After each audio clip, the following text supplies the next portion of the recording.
मुझे कोई बंदा छेड़ता है ना, मैं उसको छोड़ता नहीं हूं, चाहे जो मर्जी हो जाए। हम मंगोलों की औलाद है, इनको पता नहीं है मंगोलों के हाथ लगे ने तो सारे बाबे मंगोलों ने वड्डे हुए ने, जितने औलिया अल्लाह ने, जो वो काफर सन और उन्होंने मंगोल मुसलमान हो जान तो हूं भी बाबे उन्होंने ही वड्डने ने इल्मी तौर पर। मंगोल जहलमी तजादात का मजमुआ और इतने गिरगट रंग नहीं बदलता जितने मंगोल जेलमी रंग बदलता है। एक बात करके फिर उससे मुकर जाता है, फिर दूसरी स्टेटमेंट जारी करता है, फिर तीसरी स्टेटमेंट जारी कर देता है।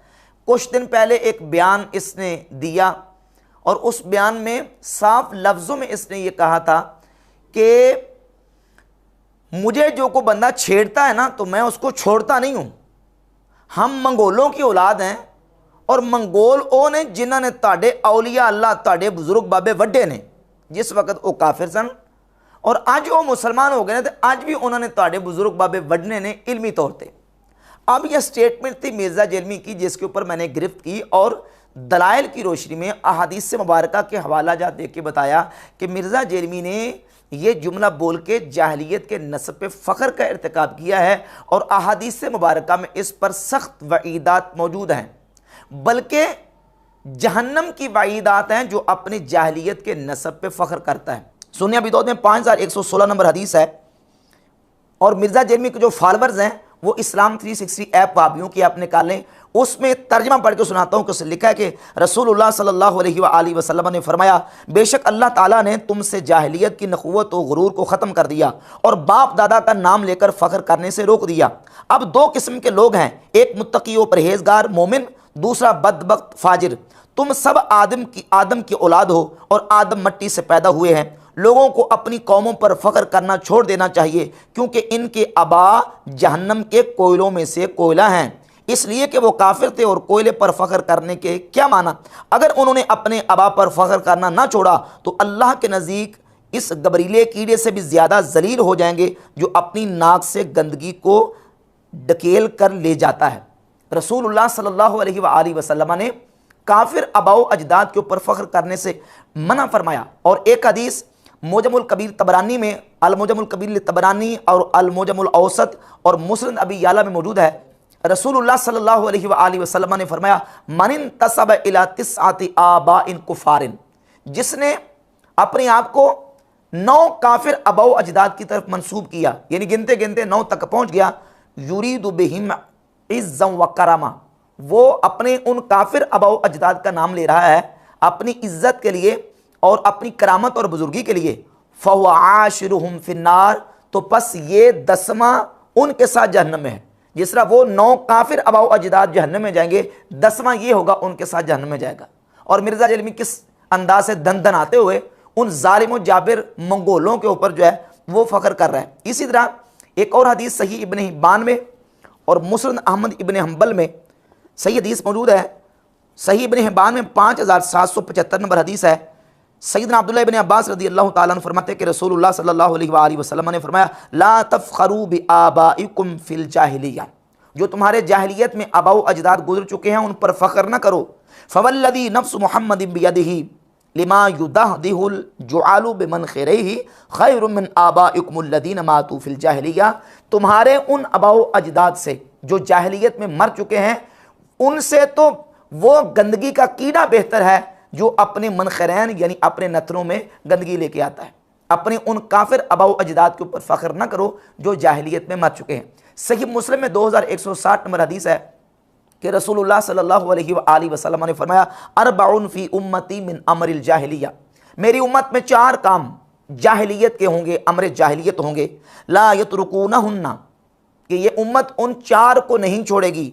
अल फ़ख्रु फिल अहसाब, हसब में फ़ख्र करना, अपने काफिर अबाओ अजदाद के कारनामों के ऊपर फ़ख्र करना कि हमारे अबाओ अजदाद तो वो थे और उनका वो कारनामा था। जिस तरह मिर्ज़ा जेलमी फ़ख्र कर रहा है कि मेरे अबाओ अजदाद जो है वो मंगोल थे, जेलमी मंगोल जो है वो ये कह रहा है कि मेरे अबाओ अजदाद मंगोल थे और मेरे अबाओ अजदाद ने तुम्हारे औलिया अल्लाह नु बड़े है। उन ऐसे काफिर अबाओ अजदाद के ऊपर फ़ख्र करना ये अमर जाहिलियत है, उनके जो ना वो अमाल के ऊपर और उनके कारनामों के ऊपर फ़ख्र करना। व तान फिल अंसाब, और नसब में तान करना। वल इस्तिस्क़ा बिन नजूम, और सितारों के साथ बारिश तलब करना, व नियाहतु और नुहाखानी करना, ये 4 अमर जाहिलियत है। और इसके अलावा रसूलुल्लाह सल्लल्लाहु अलैहि वसल्लम की एक और हदीस मुस्नद अहमद इब्न हंबल में 21,178 नंबर और नासरुद्दीन अलबानी ने अस्सिलसिलतु अहादीस सहीहा में इस रिवायत को बयान किया कि नबी करीम अलैहिस्सलातु वस्सलाम के 2 सहाबा आपस में एक दूसरे पर उन्होंने अपने अबाउ अजदाद के एतबार से एक दूसरे पर बात की, और एक ने कहा कि मैं जो है वो फ़लाँ बिन फ़लाँ बिन फ़लाँ बिन फ़लाँ हूँ, और इस तरीके से वो फ़ख्र करने लगे, और दूसरे ने कहा मैं फ़लाँ बिन फ़लाँ हूँ। तो रसूलुल्लाह सल्लल्लाहु अलैहि वसल्लम ने उस मौके पर उनको फरमाया कि इसी तरह 2 शख्सों ने मूसा अलैहिस्सलाम के सामने अपने नसब पे फ़ख्र किया था, तो अल्लाह रब्बुल इज़्ज़त ने मूसा अलैहिस्सलाम पर वही नाज़िल फरमाई कि ये जो अपने 9 अबाओ अजदाद की तरफ अपने आप को मंसूब करने वाला है, उन 9 के साथ 10वां ये शख्स जहन्नम में जाएगा। तो नबी पाक सल्लल्लाहु अलैहि वसल्लम ने वाज़ेह फरमा दिया कि अबाओ अजदाद जो काफिर हों, ज़माना जाहिलियत के अबाओ अजदाद हों, उन पर फ़ख्र करना ये अम्र जाहिलियत है, मुसलमान के लिए जायज़ नहीं है। इसी तरह एक हदीस जामे तिरमिज़ी में 3955 नंबर है कि नबी अकरम सल्लल्लाहु अलैहि वसल्लम ने फरमाया, बाज़ आ जाएँ वो कौमें जो अपने इन आबाओ अजदाद पर फ़ख्र कर रही हैं जो मर गए हैं, वो जहन्नम का कोयला है, वरना वो अल्लाह के नज़दीक उस गबरीले से भी ज़्यादा ज़लील हो जाएंगे जो अपने आगे अपनी नाक से नजासत धकेलता रहता है। अल्लाह ने तुमसे जाहिलियत की नखुवत को ख़त्म कर दिया है, अब तो लोग मोमिन व मुत्तकी हैं या फाजिर व बदबख्त, लोग सब के सब आदम की औलाद हैं और आदम मट्टी से पैदा किए गए। तो ये वाज़ेह अहादीस मौजूद है कि रसूलुल्लाह सल्लल्लाहु अलैहि वसल्लम ने अपने जो ना वो काफिर और ज़माना जाहिलियत के अबाउ अजदाद पर फ़ख्र करने से मना किया है। अब फिर मिर्ज़ा ने उस बयान के बाद एक दूसरा रुख बदला और रंग बदलते हुए ये कहता है कि मैंने जाहिलियत के नस्ब पे फ़ख्र नहीं किया, मैंने उनकी बहादुरी की, प्लस अल्लाह की तरफ से अजाब बन के जो मुसल्लत हुए मुसलमानों पे, उसके हवाले से मैंने बताया था मुसलमानों के करतूतों की वजह से। लेकिन ये पता नहीं है कि सूफी सारे मंगोलों ने खत्म किए हैं। उथे को सूफी काम नहीं आया, जो मंगोल चढ़े ना वो अल्लाह का अजाब बन के नाजिल हुए ना इनके ऊपर। मैंने तो असल में जो है वो मंगोलों के हवाले से ये कहा था, उनकी बहादुरी का जिक्र किया था, और उनको अल्लाह ने जो अजाब बना के मुसलमानों पे मुसल्लत किया था, मैंने तो उसका जिक्र किया है। हालांकि इसका बयान सुन लें, बयान के अंदर वाज़ेह अल्फाज हैं कि मुझे कोई छेड़ता है तो मैं उसको छोड़ता नहीं हूँ, और हम मंगोलों की औलाद हैं। अब ये क्या तासुर देना चाह रहा है कि जिस तरह मंगोल जो है वो अपने दुश्मनों से बदला लेके रहते थे, हम चूंकि मंगोलों की औलाद हैं तो हम अपने दुश्मनों से बदला लेके रहेंगे। और जिस तरह कहता जी कि उनको अल्लाह ने मुसलमानों के ऊपर अजाब इलाही बना के मुसल्लत किया मंगोलों को। अब यहाँ सवाल ये पैदा होता है कि एक जगह पे तुम ये कहते हो कि मुझे कोई छेड़ता है तो मैं उसको छोड़ता नहीं हूँ, और दूसरी जगह पे यही मंगोल जेल में ये बयान दे रहा है कि मुझे कोई जो मर्जी कहता रहे, मुझे गुस्सा आता ही नहीं, रत्ती बराबर गुस्सा नहीं आता, और कहता मेरे तो अंदर लड्डू फूट रहे होते जब मेरे को खिलाफ बात करता है। अच्छा, आप समझ रहे हो कि मैं एक्टिंग करता हूं, मुझे जेन्युइनली कोई गुस्सा नहीं आता, और मैं इसके ऊपर अपने आप को क्रेडिट नहीं देता, अल्लाह ताला ने मुझे ऐसा कर दिया है अल्हम्दुलिल्लाह कि मुझे वाकई कोई गुस्सा नहीं आता, एक रत्ती बराबर नहीं आता, बल्कि मैं बाज़ औक़ात तो अपनी हंसी बड़ी मुश्किल से कंट्रोल करता हूं। मुझे कोई बंदा छेड़ता है ना, मैं उसको छोड़ता नहीं हूं, चाहे जो मर्जी हो जाए। हम मंगोलों की औलाद। अब 2 स्टेटमेंट्स हैं, एक तरफ ये कह रहा है मुझे कोई छेड़ता है तो मैं छोड़ता नहीं हूं, दूसरी तरफ कहता है कि मुझे जनाब कोई बात करे तो मुझे गुस्सा आता नहीं, रत्ती बराबर गुस्सा नहीं आता। तो ये दोनों मुतजाद दावे मिर्ज़ा जेलमी के। अब इन दोनों को जस्टिफाई करने की कोशिश करेगा और फिर कुरान पाक और हदीस तय्यबात की बातिल तावीलात करने की कोशिश करता है। और फिर दूसरा ये, एक जगह पे अभी हाल ही में कुछ दिन पहले जो सैलाब आया, तो सैलाब के हवाले से इसने एक वीडियो रिकॉर्ड करवाई, तो उसने मिर्ज़ा मंगोल जेलमी ने उस वीडियो में ये कहा है कि आप जो है वो वही के बगैर किसी के बारे में ये नहीं कह सकते कि ये अजाब है, क्योंकि इसका ताल्लुक जो है वो इल्मुल गैब के साथ है और इसका फैसला वही के साथ हो सकता है।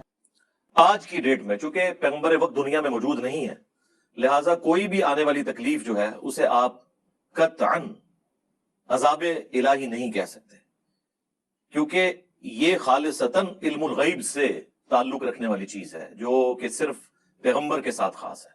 बाज लोग हर चीज को अजाब इलाही के तौर पर प्रेजेंट करने की कोशिश करते हैं, ये बहुत बड़ी जुर्रत है। यानी आपके मुखालिफ के ऊपर तकलीफ आ जाए तो आप कहते हैं ये उसके ऊपर अजाब है, वही आपके अपने किसी पे तकलीफ आए तो आप कहते हैं ये आजमाइश है। सबके लिए आजमाइश का लफ्ज इस्तेमाल करें। वही के बगैर आप फैसला नहीं कर सकते। सलाम जो है उसको अजाब करार देने के लिए वही का फैसला ज़रूरी है। जब तक वही नहीं है तो उसको अजाब इलाही करार नहीं दे सकते। तो हमारा सवाल मिर्ज़ा जेलमी से यह है कि तुमने मंगोलों को अजाब इलाही करार दिया, मैंने उनकी बहादुरी की प्लस अल्लाह की तरफ से अजाब बन के जो मुसल्लत हुए मुसलमानों पे, उसके हवाले से मैंने बताया था मुसलमानों के करतूतों की वजह से जो मंगोल चढ़े ना, वो अल्लाह का अजाब बन के नाजिल हुए ना इनके ऊपर, कि अल्लाह ने उनको अजाब बना के मुसलमानों पर मुसल्लत किया। तो सवाल ये पैदा होता है कि मंगोलों के अजाब इलाही होने पर तुम्हारे पास क्या दलील मौजूद है? कुरान की कौन सी आयत है, रसूलुल्लाह सल्लल्लाहु अलैहि वसल्लम की कौन सी हदीस है कि जिस हदीस में नबी पाक अलैहिस्सलाम ने फरमाया हो कि ये मंगोल जो हैं ये अल्लाह का अजाब बन के तुम्हारे ऊपर टूट पड़ेंगे? और मंगोलों ने जो खून रेजी की, मुसलमानों का कत्ल आम किया, अब ये अपना ताल्लुक मुसलमानों के साथ जोड़ रहा है या मंगोलों के साथ जोड़ रहा है? एक तरफ मंगोलों ने मुसलमानों का इस कदर कत्लेआम किया, खून रेजी की कि बच्चे क्या, बूढ़े क्या, जवान क्या, औरतें क्या मस्जिदें, मदरसे, खानकाहें, इस्लामी मराकिज़, लाइब्रेरियाँ सब तबाह बर्बाद कर दी और उजाड़ दी। और उधर मिर्ज़ा जेलमी ये बयान दे रहा है कि जो है वो अल्लाह ने मंगोलों को मुसलमानों के ऊपर अजाब बना के मुसल्लत किया। और उन मंगोलों के बारे में ये कह रहा है कि मंगोलों ने, मैं उन मंगोलों की औलाद हूँ जिन मंगोलों ने तुम्हारे बुजुर्ग बाबे वड्डे ने अब अपना ताल्लुक मंगोलों के साथ जोड़ रहा है और मुसलमानों को क्या कह रहा है कि तुम्हारे बुजुर्ग बाबे मंगोला ने वड्डे ने, और वो मुसलमानों के ऊपर अजाब इलाही बन के मुसल्लत हुए थे। अब ये सारी जो इसके बयानात हैं, इसकी स्टेटमेंट्स हैं, वो क्या बता रही हैं कि मिर्ज़ा जेलमी अपने जाहलियत के नस्ब पे वाज़ेह तौर पे फ़ख्र कर रहा है और उन मंगोलों की, जहाँ तक ये कहता है मैं बहादुरी का जिक्र कर रहा हूँ और उनके अजाब इलाही बन के उनके मुसलमानों पे मुसल्लत होने का जिक्र कर रहा था, मैंने तो जाहलियत के नस्ब पे फ़ख्र नहीं किया। अब ख़ुद इसकी स्टेटमेंट देख लें, इसका बयान देख लें, जिससे बात बिल्कुल वाज़ेह हो जाएगी कि इसने बाकायदा फ़ख्र के तौर पर और तकब्बुर करते हुए ये जुमला बोला है। और अब बजाय इसके कि उससे माज़र करे या ये है कि अपनी स्टेटमेंट वापस ले, उसको कुरान की आयतें पढ़ के जस्टिफाई करने की कोशिश कर रहा है। सूरह बनी इसराइल की आयत नंबर 4 और 5 का हवाला दे रहे कि देखें जी, अल्लाह ताला ने कौम बनी इसराइल के ऊपर जो है उनके दुश्मनों को मुसल्लत कर दिया तो वो अल्लाह का अजाब बन के आए थे। तो ऐसे ही मंगोल जो हैं वो अल्लाह का अजाब बन के मुसलमानों पर मुसल्लत हुए। अब हमारा सवाल फिर यही है कि 2022 का जब ये सैलाब आया तो तुमने कहा कि ये इल्म गैब की बात है, वही के बगैर अब किसी को अजाब करार नहीं दे सकते। तो अब मंगोलों के अजाब इलाही बन के आने का और मुसलमानों पे मुसल्लत होने का तुम्हारे पास क्या प्रूफ है? कौन सी वही है, कौन सी हदीस तुम्हारे पास मौजूद है? ना कोई वही में इसका जिक्र है, ना ही इसका हदीस में जिक्र है। तो ये मुसलमानों के ऊपर एक आजमाइश थी, वो आजमाइश आई और फिर वो मंगोल जिनके बारे में तुम ये कह रहे हो कि तुहाडे औलिया अल्लाह मंगोला ने वड्डे ने, उन्हीं मंगोलों ने इस्लाम कबूल किया और वो भी वलियों के हाथों पर इस्लाम कबूल किया। और फिर उन्हीं मंगोलों ने औलिया अल्लाह ही को माना और औलिया अल्लाह ही के नक्शे कदम पर और उन्हीं के तरीके पर और उन्हीं की फ़िक्र और उन्हीं की अकीदे और नज़रिए पर आगे चलें। और अगर मुग़ल मंगोल हैं तो आप मुग़लों की तारीख़ उठाकर देख लें।